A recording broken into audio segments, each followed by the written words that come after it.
নারায়ণপুরের উত্তর ঢাকডহর মুন্সিপাড়ার নবম শ্রেণীর ছাত্রী শারমিন খাতুন। 18 বছর বয়স পূর্ণ হওয়ার আগেই তার 4 বোনের বিয়ে হয়েছে। তার বিয়েও হয়তো বোনদের মতো হয়েই যেত, তবে শারমিনের জন্য আশীর্বাদ হয়েছে একটি বেসরকারি সংস্থার বাল্য বিয়ে বিরোধী নানা কর্মসূচি।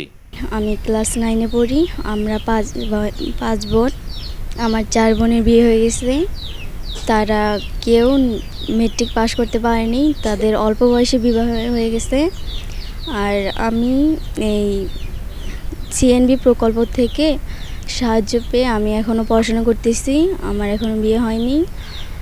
আমার ইচ্ছে আমি কলেজ পর্যন্ত পড়াশোনা করব এবং আমি লেখাপড়া শেষ করে একজন ডাক্তার হতে চাই।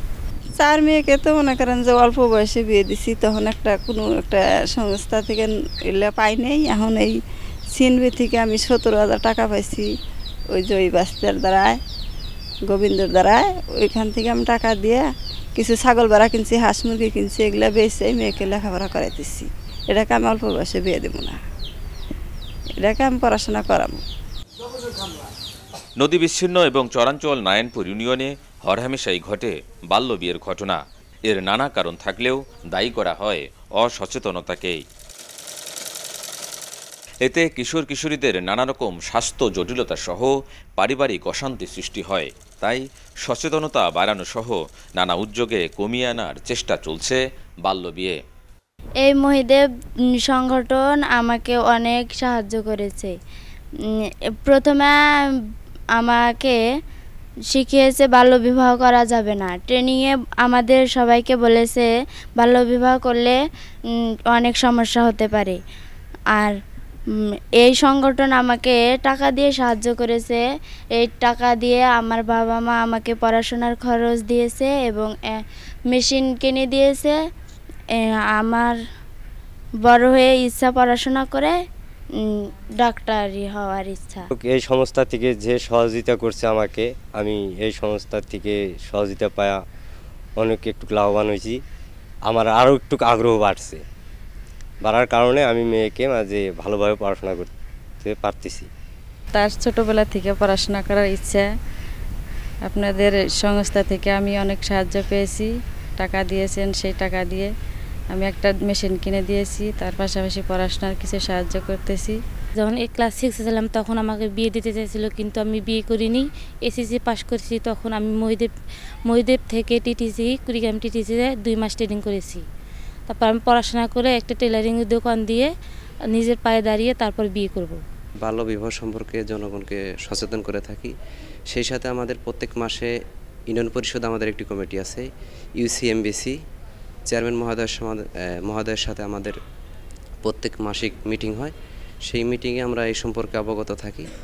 উনি আমাদের অনেক সম্পর্কে, এই বাল্য বিবাহ সম্পর্কে অনেক দিক নির্দেশনা দিয়ে থাকেন, যে বিষয়গুলো যাতে জনগণের মাঝে বিষয়গুলো ছড়িয়ে যায়, যাতে বাল্য বিবাহের হারটা কমে আসে। উপজেলা শহর থেকে একাধিক নদী পার হয়ে যেতে হয় বিচ্ছিন্ন জনপদ নারায়ণপুর ইউনিয়নে। সেখানে নেই পর্যাপ্ত শিক্ষা প্রতিষ্ঠান, নেই স্বাস্থ্য সুরক্ষায় প্রয়োজনীয় ব্যবস্থা। এখানকার প্রায় 95% কিশোর কিশোরীর বিয়ে হতো কম বয়সে। তাই এখানে সরকারি বেসরকারি পর্যায়ে বাল্য বিয়ে কমাতে নেওয়া হয় উদ্যোগ। তা আমাদের যে টার্গেটটা আছে, এই টার্গেটটা হলো যে আমরা যে 300+ পার্টিসিপেন্টকে নিয়ে আমি কাজ করতেছি। তো এই পার্টিসিপেন্টগুলোকে আমরা যে পরিবারগুলোকে আমরা সাপোর্ট দিয়েছি, আমাদের মূল লক্ষ্য হলো যে পরিবারকে 17,000 টাকা দিয়েছি তার পরিবারে একটা মেয়ে সন্তান থাকতে হবে। যাকে ড্রাইভিংয়ে ট্রেনিং দিয়েছি তারও একটা মেয়ে সন্তান থাকতে হবে। মূল হলো যেন বাল্য বিবাহটা না হয়। এবং ইউনিয়ন পরিষদে একটা ইউএমপিসি কমিটি আছে। আমরা মেম্বার চেয়ারম্যানদের সাথে আমরা প্রতি মাসে মিটিং করি যে বাল্য বিবাহটাকে কীভাবে কমায় নিয়ে আসা যায় আর কি। আমরা ইউনিয়ন পরিষদের পক্ষ থেকেও আমরাও চেষ্টা করতেছি যাতে বাল্য বিয়ে না হয়। তারপরে আমাদের দেশের মানুষের সচেতনতার অনেক অভাব রয়েছে। এখনও অনেকেই মনে করে যে মেয়ে সন্তানকে তারা অনেকেই বোঝা মনে করে যে এটা যত তাড়াতাড়ি বিয়ে শাদী দিয়ে বিদায় করা যায় তারা এই চেষ্টা করে। আমরা ইউনিয়ন পরিষদের পক্ষ থেকে প্রত্যেকটা ওয়ার্ডে, প্রত্যেকটা গ্রামে আমরা জনসচেতনতামূলক মিটিংয়ের মাধ্যমে এটা প্রতিরোধ করার চেষ্টা করি। বিভিন্ন সালিশ বৈঠকেও এটা আমরা উপস্থাপন করার চেষ্টা করি। বাল্যবিয়ে রোধে নারায়ণপুর সহ নাগেশ্বরী উপজেলার 14টি ইউনিয়ন ও একটি পৌরসভায় কাজ করছে এই প্রকল্প। একেবারে ভারত লাগোয়া চরবেষ্টিত এলাকা এই নারায়ণপুর। এখানকার যোগাযোগ ব্যবস্থা যেমন করুণ, জীবনযাত্রার মানও উন্নত হয়নি। সব কিছু মিলে এখানে বাল্যবিয়ের ঘটনা একেবারে সাধারণ বিষয়। দিনে দিনে নানা কার্যক্রমের ভিত্তিতে কমেছে বাল্যবিয়ের সংখ্যা, তবে একেবারে রোধ হবে কিনা তা নিয়ে রয়ে গেছে সংশয়। গোলাম মোল্লা সিরাজ, চ্যানেল 24, নারায়ণপুর, নাগেশ্বরী, কুড়িগ্রাম।